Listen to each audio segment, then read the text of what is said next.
इस तरह से ये एक्स एक्सिस है, ये वाई एक्सिस है, और यहाँ पर ये एक वेक्टर गिवन है, ठीक है। ये आर पॉइंट मैंने मान लिया और ओ आर ये क्या है मेरे पास एक वेक्टर है। इस वेक्टर को अगर मैं रिजॉल्व करूँ तो मैं देखूँ कि एक्स प्लेन पे लाइन करूँ, ठीक है। तो एक्स प्लेन पे इसकी वैल्यू कितनी है, तो मैंने देखा कि एक्स प्लेन पे वैल्यू है इसकी, सपोज कीजिए ए एक्स, ठीक है। और वेक्टर है तो डायरेक्शन होगी, तो इसमें डायरेक्शन के लिए मैंने लगा दिया ये डायरेक्शन वेक्टर। वाई एक्सिस की तरफ इसकी वैल्यू क्या है, वाई प्लेन पे इसकी वैल्यू मैंने इसको देखिए इस तरह से हम लेकर आए, यहाँ पे क्या आ गई ए वाई, और वेक्टर के यहाँ पर साइन लगा दिया वेक्टर। अब हमें क्या पता है इस वेक्टर को हम कैसे लिख सकते हैं, ए एक्स आई कैप, क्योंकि आई कैप किसकी डायरेक्शन शो करती है, एक्स एक्सिस की डायरेक्शन शो करती है, this is the directional vector, है ना। इसको अगर मैं लिखना चाहूँ तो क्या लिख सकती हूँ, ए वाई जे कैप। इस तरह से ए वाई मैग्नीट्यूड इस वेक्टर का इक्वल है और जे कैप क्या शो कर रहा है कि वो वाई एक्सिस की तरफ है, ठीक है। तो इस तरह से मैंने क्या किया, इस वेक्टर को दो कंपोनेंट में रिजॉल्व कर दिया, एक एक्स एक्सिस के एक वाई एक्सिस के। ये है टू डायमेंशन। अब जब मैं क्या करूँ इसको टू डायमेंशन में मैं करूँ तो टू डायमेंशन में सिर्फ एक्स और वाई ही होगा, ठीक है। एक्स वाई कंपोनेंट होगा, जेड कंपोनेंट नहीं होगा, तो सिर्फ थ्री डायमेंशनल में लाई करता है। सो यहाँ से मेरे पास जो वेक्टर है ओ आर, ठीक है, इसको मैंने मान लिया ए वेक्टर मेरे पास O R is equal to क्या हो गया, O R is equal to this plus this, ये कंपोनेंट और ये component A x vector plus A y vector, और ओ आर को हमने क्या नाम दे दिया है, ए वेक्टर नाम दे दिया, तो ये किसके हो गया, ए वेक्टर के होगा। या फिर ए वेक्टर को मैं क्या लिख सकती हूँ, ए एक्स को इसको मैं लिख सकते हैं ए एक्स का मैग्नीट्यूड और ए एक्स की डायरेक्शन, क्योंकि ये इन दोनों का कॉम्बिनेशन ही ये होता है। तो इसको हम और लिखना चाहिए क्या लिखेंगे, ए एक्स आई कैप प्लस में ए वाई जे कैप, ठीक है। ये चीज हमारे कौन कहता है, रेक्टेंगुलर कंपोनेंट का फिनोमेना कहता है कि जो गिवन वेक्टर है ना वो उन सबका वेक्टर सम होता है, ठीक है। जो कंपोनेंट्स उसमें लाई करते हैं एक्स वाई जेड प्लेन्स पे, उन सब कंपोनेंट्स का क्या होता है, सम होता है। ये तो होती है जब मैग्नीट्यूड इसकी बात है, वेक्टर की बात है। अगर हमें इस वेक्टर का सिर्फ मैग्नीट्यूड कैलकुलेट करना है इस ए वेक्टर का, तो मैं सिर्फ मैग्नीट्यूड कैसे कैलकुलेट कर सकती हूँ, सो हमें मैग्नीट्यूड कैलकुलेट करना है ए वेक्टर का। तो यहाँ से ए वेक्टर का मैग्नीट्यूड किससे इक्वल हो जाएगा, ए एक्स का मैग्नीट्यूड का स्क्वायर प्लस ए वाई के मैग्नीट्यूड का स्क्वायर और उस पूरे का स्क्वायर रूट। रीजन क्या हुई, क्योंकि ए वेक्टर ये है, ए एक्स ये है, ये ए वाई है, तो ये कंपोनेंट भी क्या होगा, ए वाई के इक्वल ही हुआ, और ये क्या बन गई, ट्रायंगल बन गई। कैसे triangle, right angle triangle. Right angle triangle पे मैंने पाइथागोरस लगाई, तो पाइथागोरस ने क्या कहा, हाइपोटेन्यूज का स्क्वायर, इसके स्क्वायर से मैंने तो रूट लगा दिया। आप चाहो तो इस तरह से लिख सकते हैं इसको, हाइपोटेन्यूज का square is equal to base का स्क्वायर प्लस परपेंडिकुलर का स्क्वायर, और यहाँ से स्क्वायर को हटा के मैंने क्या किया, यहाँ पर स्क्वायर रूट लगा दिया। अब ए एक्स ए वाई की वैल्यू अगर हमें पता है तो हम क्या कर सकते हैं, ए वेक्टर को इजीली निकाल सकते हैं। अगर ए एक्स ए वाई की वैल्यू हमें निकालनी तो कैसे निकालेंगे, सोच देखिए इसी ट्रायंगल में, इस ट्रायंगल में एक बार मैंने निकाल लिया साइन थीटा और एक बार मैं कैलकुलेट कर लेती हूँ कॉस थीटा। जब भी आपको इस तरह से वैल्यू कैलकुलेट करनी हो इस वेक्टर की फॉर्म में, तो हमेशा क्या करते हैं, जैसे पैरेललोग्राम में भी हमने किया था और ट्रायंगल फॉर्म में भी किया था, तो हमेशा ट्रायंगल के अंदर साइन थीटा और कॉस थीटा हम कैलकुलेट कर लेते हैं। सो इस ट्रायंगल में साइन थीटा की वैल्यू क्या हो जाएगी, परपेंडिकुलर बाय हाइपोटेन्यूज। परपेंडिकुलर क्या है हमारे पास, ए वाई, और हाइपोटेन्यूज क्या है, ए। सो क्या आ गया यहाँ से, सॉरी साइन थीटा की बात करें ना, परपेंडिकुलर क्या है, ए वाई, और हाइपोटेन्यूज क्या है, ए। सो ए वाई अपॉन में ए इज इक्वल टू क्या हो गया, साइन थीटा। यहाँ से ए वाई की वैल्यू मिल गई, ए वाई इज इक्वल टू क्या हो गया, ए वेक्टर साइन थीटा, ठीक है। ये है ए वेक्टर साइन थीटा। अब cos थीटा देखें तो cos थीटा किसके इक्वल होता है, base divide by hypotenuse. Base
plane है, सॉरी ये वाई प्लेन है, ये एक्स प्लेन है, और ये मान लिया हमने जेड प्लेन है, एक्स वाई जेड। और यहाँ पे हमारे पास कोई वेक्टर गिवन है, तो 3 डायमेंशन वो इस तरह से गिवन होगा, ठीक है, तीनों डायमेंशन गिवन होगी। सपोज कुछ भी कीजिए, यहाँ पर उसका जो कॉम्पोनेंट बन रहा है ये क्या बन रहा है, तो एक्स बन रहा है, एक्स वेक्टर, और इसका जो इस तरफ कॉम्पोनेंट बन जाएगा वो सपोज कीजिए ए जेड कॉम्पोनेंट बन रहा है, क्योंकि वो इन दोनों से बनेगा, ठीक है। और वाई की तरफ जो इनका कॉम्पोनेंट बन रहा है ये हमारे यहाँ पे ए वाई वेक्टर, ठीक है। तो ए जेड वेक्टर किसके इक्वल हो जाएगा, ए जेड यहाँ पे डायरेक्शन कौन शो करता है, ए कैप, ए एक्स किसके इक्वल होता है, ए एक्स आई कैप, वेक्टर को हमने सॉल्व कर दिया, direction plus component, direction multiply component, यहाँ पे भी कॉम्पोनेंट का मैग्नीट्यूड और ये वो इसकी जे कैप डायरेक्शन बन गया रिजल्टेंट वेक्टर के। यहाँ से अगर हमें रिजल्टेंट निकालना है तो यहाँ पर रिजल्टेंट वेक्टर किसके इक्वल हो जाएगा, सपोज कीजिए हमारे पास इसका कॉम्पोनेंट है ए, ठीक है, ए वेक्टर, ये बन गया हमारे पास ए वेक्टर, इन तीनों का इसका रिजल्टेंट कॉम्पोनेंट। तो ये ए वेक्टर यहाँ पे किसके इक्वल होगा, ये सेम उसी की तरह ए एक्स वाले का मैग्नीट्यूड, ठीक है। अगर हम वेक्टर सम की फॉर्म में दिखा रहे तो ए एक्स वेक्टर प्लस में ए वाई वेक्टर जे कैप से शुरू करेंगे plus A Z vector A cap से शुरू करेंगे, ठीक है। ऐसे बनेगा, देखो क्या वेक्टर सेट सिमिलरली उसी की तरह। अगर इसका भी सिर्फ हमें मैग्नीट्यूड निकालना तो नॉर्मल सी बात है, उसमें निकाला था, ठीक है। वैसे इसका निकालेंगे पाइथागोरस के वे में, क्या हो जाएगा ए एक्स का स्क्वायर प्लस ए वाई का स्क्वायर प्लस में ए जेड का स्क्वायर, ठीक है, इसको लेगा स्क्वायर, ये क्या बन रहा है इसका मैग्नीट्यूड। आई होप आपको यहाँ पे कैलकुलेट करना है। अब हमसे तो ये बोल दे कि डायरेक्शन में ये था, जैसे उसी वो हमने जो 2 डायमेंशन किया उसमें ये था ए एक्स इधर और इधर क्या था ए वाई था, ठीक है। और डायरेक्शन के लिए आई कैप जे कैप ये मैंने लगा दी, और ये मेरे पास गिवन वेक्टर। अब हमसे तो ये पूछ लेगा कि ये जो आपके पास ए वेक्टर गिवन है इसकी डायरेक्शन क्या है। तो देखिए एक्स एक्सिस ये वेक्टर कितने ऊपर है, थीटा है मेरे को मान लिया मैंने, ठीक है। तो मैं अगर इस थीटा की वैल्यू निकाल दूं तो मुझे पता चल जाएगा कि एक्स एक्सिस से कितना इंक्लाइन हो रखा है, तो उसकी डायरेक्शन मिली।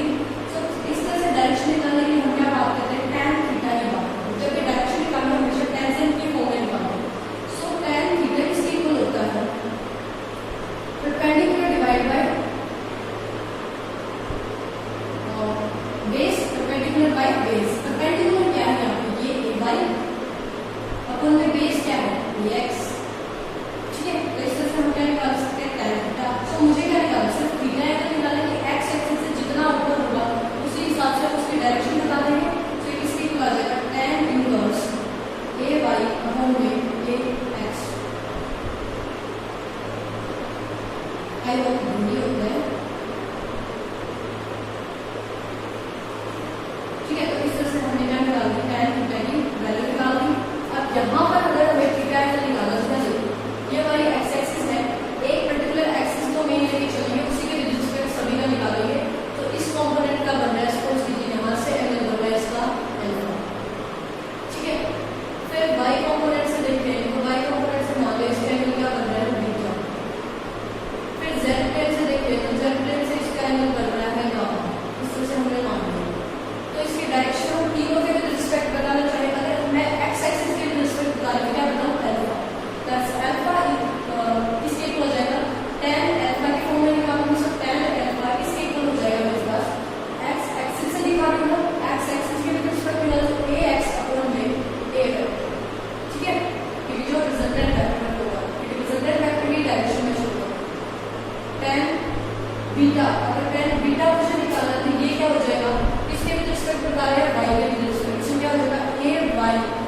यहाँ पे हम फर्स्ट एप्लीकेशन पढ़ने जा रहे हैं related to resolution of vectors. So first application क्या है, walking of a man is an example of resolution of forces. क्या जब एक इंसान चल रहा है तो वो रिजोल्यूशन ऑफ फोर्सेज का एक एग्जाम्पल है या नहीं है। तो सपोज कीजिए जब हम चलते हैं, this is the horizontal surface, और जैसे ही हम चले हमने पैर को ऐसे जो हमारे टिप होते हैं उससे इस ग्राउंड को क्या किया, पुश किया। हमने जो ग्राउंड को पुश किया, सपोज कीजिए वो इस फोर्स के साथ हमने इसको पुश किया, this is the force F force के साथ हमने ग्राउंड को पुश किया। तो इसके ओपोजिट हमें क्या मिलेगी, एक रिएक्शन मिलेगी, क्योंकि जो हमने एक्शन दिया है, हमने एक्शन दिया डाउनवर्ड, तो हमें क्या मिलेगी, इसके ओपोजिट एक रिएक्शन मिलेगी, दैट इज आर। ठीक है, और दोनों क्या होंगे, इक्वल और ओपोजिट वैल्यूज के होंगे। सो जैसे ही हमने फोर्स लगाया, इसके ओपोजिट हमें एक रिएक्शन मिल गई। ठीक है, तो सपोज कीजिए जो रिएक्शन है ये इस ग्राउंड से थीटा एंगल पे है। अगर ये इस ग्राउंड से थीटा एंगल पे है तो इसका अगर मैं इसको रिजॉल्व करने लगूं तो क्या देख सकती हूँ मैं, इसका एक कंपोनेंट इधर बन रहा है और एक कंपोनेंट इसका कैसे जाएगा, ऐसे परपेंडिकुलर जाएगा। ठीक है, और इन दोनों के वेक्टर सम को ही हम क्या बोल रहे हैं, आर की वैल्यू। ठीक है, ये जो कंपोनेंट हमारा आया जो इस तरफ आया, this is the R cos theta, क्योंकि इधर एंगल थीटा बना हुआ है। जिस तरफ एंगल नहीं बना हुआ है उस कंपोनेंट को हम क्या बोलेंगे, आर साइन थीटा। मीन्स जो रिएक्शन थी वो दो कंपोनेंट के कॉम्बिनेशन से बनी है, इस कंपोनेंट से और इस कंपोनेंट के वेक्टर सम से हमें आर मिला हुआ है। सो इस कंपोनेंट को हम बोल सकते हैं आर कोस थीटा, क्योंकि इधर एंगल है, जिस तरफ एंगल नहीं है उसे क्या नाम देंगे, आर साइन थीटा। तो यहाँ पर हम इसको एक एग्जाम्पल क्यों बोल रहे हैं, किसका, रिजोल्यूशन ऑफ वेक्टर्स का, क्योंकि इन दोनों के सम से हमें आर मिला है। फिर इन दो कंपोनेंट्स की का यूज क्या है यहाँ पे। सो पहला कंपोनेंट मैंने ले लिया, हमारे पास क्या है, आर साइन थीटा। यहाँ से आप देख सकते हैं जो आर साइन थीटा है ये क्या है, बिल्कुल परपेंडिकुलर है। ठीक है, तो ये किस चीज को, हम जो ह्यूमन बींग है उसका वेट क्या होता है, हमेशा डाउनवर्ड होता है, इस तरफ उसका क्या होता है, वेट होता है। कोई भी बॉडी है उसका वेट क्या होता है, ऐसे डाउनवर्ड होता है। तो आर साइन थीटा कंपोनेंट क्या कर रहा है, हम एक जो भी इंसान है या कोई भी थिंग है उसके वेट को बैलेंस कर रहा है। ये हमारा पैर था, ठीक है, ऐसे हमने पुश किया था ग्राउंड को, तो ये यहाँ पर हमारा क्या था, कुछ ना कुछ वेट था। सो आर साइन थीटा जो डायरेक्ट कंपोनेंट है वो क्या कर रहा है, इस वेट को बैलेंस कर रहा है। तो इसका काम क्या हो गया, बैलेंस द वेट। सिमिलरली जो आर कोस थीटा यहाँ पे नजर आ रहा है, दैट आर कोस थीटा ये क्या है, आगे बढ़ रहा है, जबकि इंसान भी क्या कर रहा है, आगे बढ़ रहा है। तो ये वाला कंपोनेंट इस फोर्स की वजह से इसको क्या कर रहा है, आगे मूवमेंट करने में हेल्प कर रहा है। ठीक है, तो इट हेल्प्स इन मूवमेंट, ये इंसान की आगे चलने में हेल्प कर रहा है। इस तरह से ये क्या है, एक एग्जाम्पल है रिजोल्यूशन ऑफ वेक्टर्स का। सेकेंड एप्लीकेशन की बात करते हैं तो सेकेंड एप्लीकेशन हम देखेंगे। सेकेंड एप्लीकेशन क्या होती है कि जैसे हम किसी भी व्हील है हमारे पास, लाउन रोलर ले लिया हमने कोई भी, ठीक है, कोई व्हील टाइप का लाउन रोलर जो हमारे पास होता है, उस रोलर को हम क्या करते हैं, पुश करते हैं और पुल करते हैं। ठीक है, तो हमारे लिए क्या होता है कि इजी होता है पुल करना चीज को। ठीक है, इस रोलर को अगर हम पुल करते हैं तो पुल करना हमारे लिए इजी हो जाता है, जबकि अगर उसी चीज को हम पुश करने लग जाए ना, इस रोलर को, तो पुश करना हमारे लिए बहुत डिफिकल्ट टास्क हो जाता है। रीजन क्यों है कि जो लाउन रोलर था उसको पुल करना इजी है और पुश करना डिफिकल्ट क्यों है, इस चीज के बारे में देखेंगे। तो सपोज कीजिए कि ये हमारे पास क्या है, लाउन रोलर है। ठीक है, ये ले लिया मैंने दो सिचुएशन, एक सिचुएशन में हम पुलिंग के लिए बनाएंगे और दूसरी सिचुएशन हम देखेंगे पुशिंग के लिए। तो पुलिंग के लिए क्या हुआ, ये इस व्हील का सेंटर है, सेंटर से जो ये कंपोनेंट बनेगा, this is the F cos theta. Reason क्यों ये बना, जब हम क्या कर रहे हैं, इसको पुल कर रहे हैं, तो हम इसको ऐसे खींच रहे हैं किसी स्ट्रिंग से बांध के, हमने ये फोर्स लगाया बाहर की तरफ, हम इसको ऐसे खींचे जा रहे हैं और ये आराम से खींचता जा रहा है। ठीक है, ये राउंड राउंड टर्न करता जाएगा, हम इसे खींचते जाएंगे।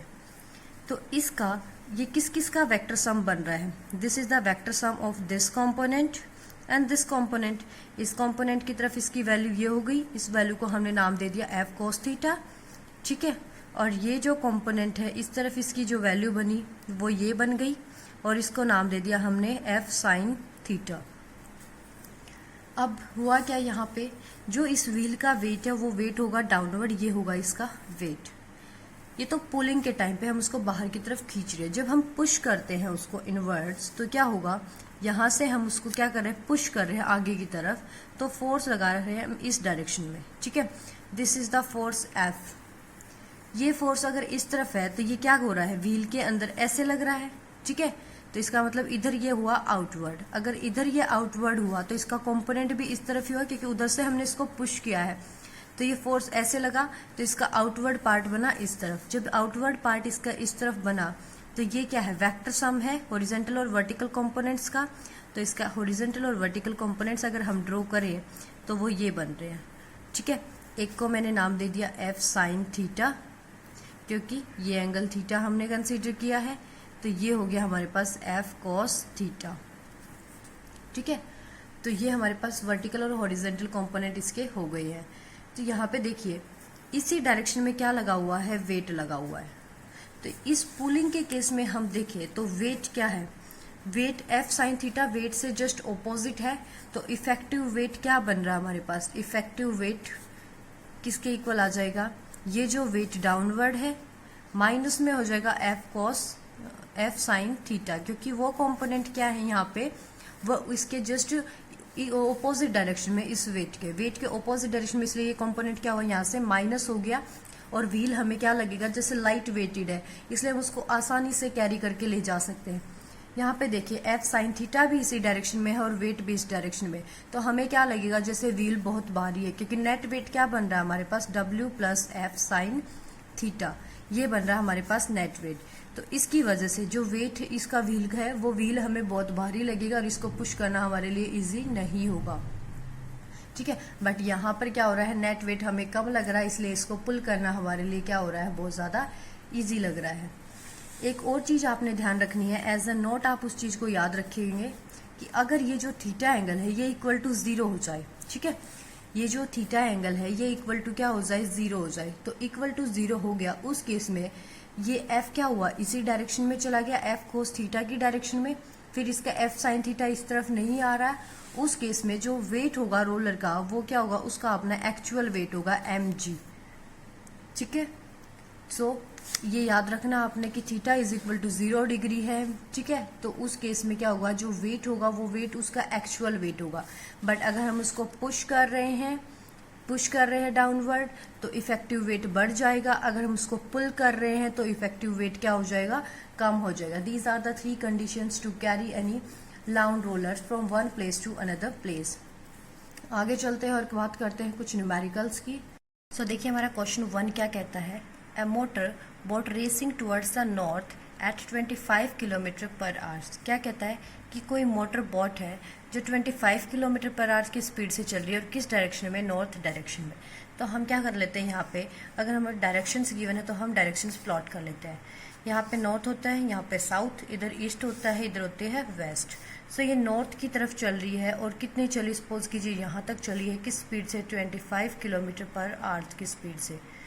ठीक है, सो 25 किलोमीटर पर आवर्स क्या होगी, हमारा वेक्टर ए, इस स्पीड से ये आगे जा रही है, दिस इज वेक्टर ए, हमने कंसीडर कर लिया। ठीक है, नेक्स्ट बात करते हैं, तो क्या कह रहा है आगे, and the water current in that region is 10 kilometre per hours in the direction of 60 degree east of south.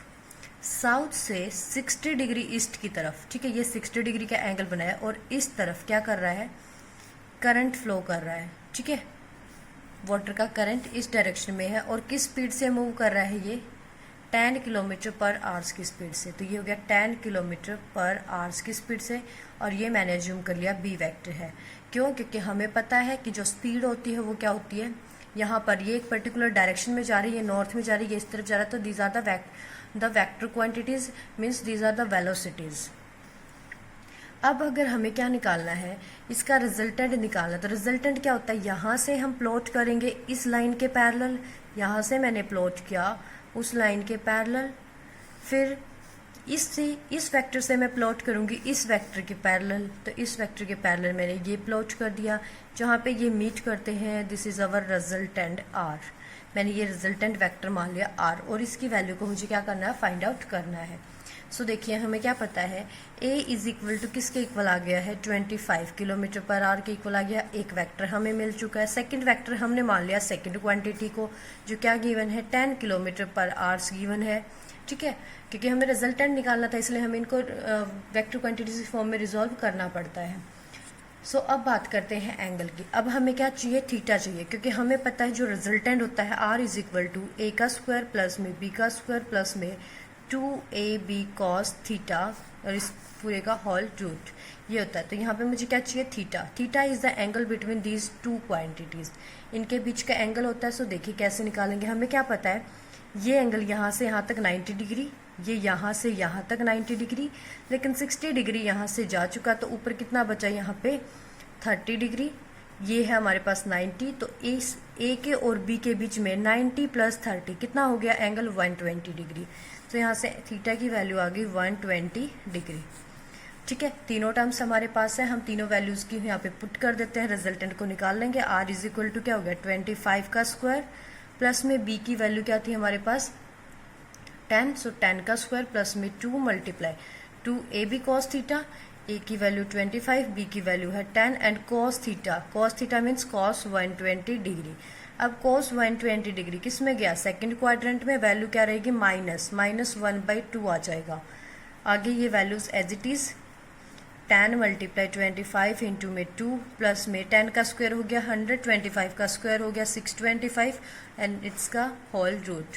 यहाँ से अगर हम सिंप्लीफाई करके इसे सिंप्लीफाई करते हैं तो हमारे पास वैल्यू क्या आ जाती है, इसको सोल्व करके वैल्यू आती है 21.8 किलोमीटर पर आवर्स। ये हमारे पास रिजल्टेंट की वैल्यू आ चुकी है। ठीक है, आई होप आपको रिजल्टेंट निकालना आ जाएगा। सो देखिए बात करते हैं नेक्स्ट क्वेश्चन की तरफ। तो देखिए नेक्स्ट क्वेश्चन क्या कहता है, add a velocity of 30 metre per second eastward, कि हमारे पास कोई वेलोसिटी और किस डायरेक्शन में है, ईस्ट की डायरेक्शन में। दोबारा से हम डायरेक्शन लेते हैं, north south east west. East की तरफ है कितनी, 30 मीटर पर सेकेंड, तो ये हमने मान लिया 30 मीटर पर सेकेंड है। इसे मैं वेक्टर ए नाम दे देती हूँ क्योंकि इसकी एक पर्टिकुलर डायरेक्शन और ये रहा इसका magnitude. To a velocity of 40 metre per second northwards. ठीक है, इसके अंदर क्या ऐड करनी है, इधर कोई वेलोसिटी है, कितनी वैल्यू की, 40 मीटर पर सेकेंड की, एक पर्टिकुलर डायरेक्शन में चल रही है नॉर्थ की तरफ, सो इसको मैंने वेक्टर नाम दे दिया बी। इन दोनों को ऐड करना है और ऐड करके क्या निकालना है, मैग्नीट्यूड एंड डायरेक्शन दोनों निकालने। देखिए पिछले में हमें क्या निकालना था, सिर्फ मैग्नीट्यूड। यहाँ पे हमें क्या चाहिए, मैग्नीट्यूड के साथ साथ रिजल्टेंट की डायरेक्शन भी चाहिए। सो देखिए इससे मैं अगर इससे मैं लाइन ड्रॉ करूंगी रिजल्टेंट निकालने के लिए, तो इस वेक्टर के पैरेलल, इसकी नॉब से इस नीचे वाले वेक्टर के पैरेलल लाइन ड्रॉ करनी है। फिर नीचे वाले की नॉब से ये जो हेड है इस वेक्टर का, इससे इसके पैरेलल एक लाइन ड्रॉ करनी है, तो मैंने ये ड्रॉ कर दी। तो ये क्या बन गया हमारा रिजल्टेंट, जहाँ पे भी ये मीट कर जाती है वही क्या होता है, हमारा रिजल्टेंट वेक्टर होता है। ये आ गया रिजल्टेंट आर। ठीक है, सो इस रिजल्टेंट की वैल्यू को हम कैसे कैलकुलेट करेंगे, हमारे पास सेम फॉर्मूला है, are is equal to A का स्क्वायर प्लस बी का स्क्वायर प्लस में 2ab cos थीटा और इस पूरे का रूट। ये होती है रिजल्टेंट की वैल्यू, ए की वैल्यू गिवन है, बी की वैल्यू भी गिवन है, cos theta. Theta is the angle between these two vectors A and B, और इनके बीच में ये वेक्टर क्या होता है, क्वाड्रेंट के अंदर टोटल एंगल 90 डिग्री का होता है। So theta is equal to क्या है, 90 डिग्री।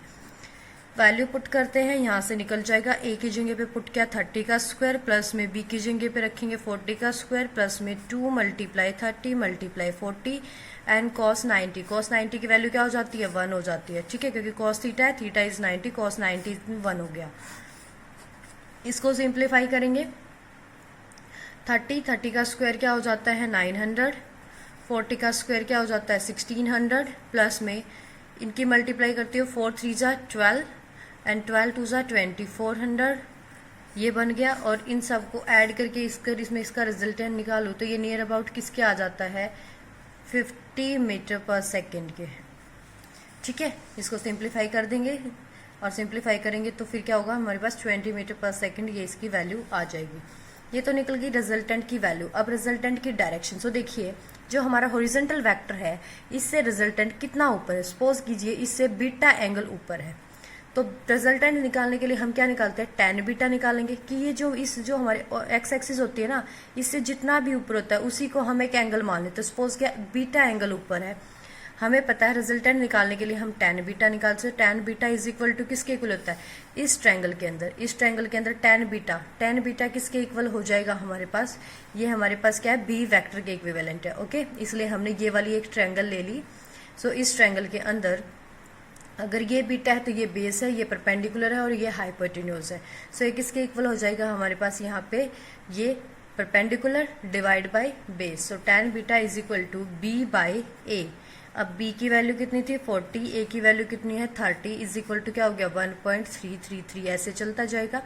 सो हमें वैल्यू निकालनी है बीटा की। So beta is equal to क्या हो गया tan इनवर्स 1.333, और इस tan इनवर्स 1.33 को अगर हम सिंप्लीफाई करेंगे तो क्या आ जाएगा 53 डिग्री 8 सेकेंड, ठीक है 8 मिनट 53 डिग्री 8 मिनट्स, ये आ गई हमारे पास उसकी डायरेक्शन। आई होप आपको समझ आया होगा यहाँ तक। सो नेक्स्ट बात करते हैं नेक्स्ट क्वेश्चन की। सो नेक्स्ट क्वेश्चन देखिए क्या कहता है, 2 forces was magnitude are in the ratio 3:5। हमारे पास 2 फोर्सेज हैं, ठीक है। सपोज कीजिए फोर्स ए और बी ही मैं कंसिडर कर रही हूँ, क्योंकि हम हर बार वेक्टर ए और बी ही लेके चल रहे हैं, और हमें पता फोर्स क्या होता है, एक वेक्टर क्वांटिटी होती है। सो अगर एक 3 है दूसरा 5 है, तो एक को मैं 3x कंसिडर कर लूँ, दूसरे को क्या मान लेती हूँ 5x कंसिडर कर लेती हूँ। रिजल्टेंट क्या कितना गिवन है, रिजल्टेंट है 28 न्यूटन। सो रिजल्टेंट आर हमने मान लिया कितना है, मान क्या लिया गिवन है 28 न्यूटन। आगे क्या कहता है, if the angle of the their inclination is 60 degree, और ये जो दोनों वेक्टर हैं ए बी, ये एक दूसरे के ऊपर कितने एंगल से इंक्लाइंड है 60 डिग्री, मतलब थीटा इज इक्वल टू क्या आ गया 60 डिग्री आ गया। सो कैलकुलेट क्या करना है हमें, find the magnitude of each force. इन दोनों फोर्सेस की हमें क्या निकालनी है, मैग्नीट्यूड कैलकुलेट करनी है। सो देखिए किस तरह से हम इसकी मैग्नीट्यूड कैलकुलेट करेंगे। हमें पता है resultant R is equal to A का स्क्वायर मतलब 3x का स्क्वायर, प्लस बी का स्क्वायर मीन्स 5x का square, plus 2 multiply A means 3x multiply B 5x हो गया, कॉस थीटा की वैल्यू है 60 डिग्री। ये हमने पुट कर दिया रिजल्टेंट के फॉर्मूले में। सो अगर इसको सिंप्लीफाई करें तो 3x का स्क्वायर मतलब 9x का स्क्वायर, 5x स्क्वायर मतलब 25x स्क्वायर, और इस चीज़ को अगर हम कैलकुलेट कर रहे हैं तो cos 60 डिग्री, और ये क्या बन रहा है 5 3 15, ठीक है। cos 60 क्या होता है हमारे पास 1/2 होता है, cos 60 की वैल्यू होगी 1/2, 2 से 2 कैंसिल आउट हो गया, ये कितना हो गया 3 5 15x एंड दिस x और दिस x क्या बना दिया x का स्क्वायर। इस पूरे का रूट कंप्लीट को मैं सोल्व करूं और ऐड करके फाइंड आउट करूँ तो किसके इक्वल आ रहा है 7x के इक्वल आ रहा है, ठीक है। तो ये आ गया हमारे पास किसके इक्वल 7x के इक्वल। अब जो 7x है ये निकल रहा है यहाँ से रिजल्टेंट, और हमें रिजल्टेंट क्या गिवन है 28 गिवन है। इसका मतलब मैं इसको पूरे को किसके इक्वल रख दूँ 28 के इक्वल रख दूँ ना, तो 7x जो रिजल्टेंट है वो किसके इक्वल हुआ 28 के इक्वल हुआ। तो यहाँ पे 7x इज इक्वल टू 28 आ गया। सो x इज इक्वल टू 28/7, 7 4 जा 28, कितनी वैल्यू आ गई हमारे पास x की 4। x की जो वैल्यू है उसको मैं यहाँ पे भी पुट कर दूँ और यहाँ पे भी पुट कर दूँ। यहाँ पुट करते मुझे a वेक्टर की वैल्यू मिल जाएगी और यहाँ पुट करते b वेक्टर की। सो x की वैल्यू है 4, 4 मल्टीप्लाई 3 कितना आ गया a वेक्टर 12 आ गया। यहाँ पे x की वैल्यू 4, सो 5 मल्टीप्लाई 4 ये कितना आ गया 20, ठीक है। तो इस तरह से हम क्या कर सकते हैं, इन दोनों की वैल्यू कैलकुलेट कर सकते हैं। याद रखना 12 को डायरेक्ट मत लिखना क्योंकि फोर्स है, फोर्स गिवन है तो 12 न्यूटन और 20 न्यूटन। यूनिट हमेशा साथ रखनी है क्योंकि यूनिट के बगैर आपके मार्क्स डिडक्ट हो जाते हैं। आज की इस सेशन में अगर आपको कुछ डाउट है तो आप कमेंट सेक्शन में लिख के बता सकते हैं। Thank you for watching this video.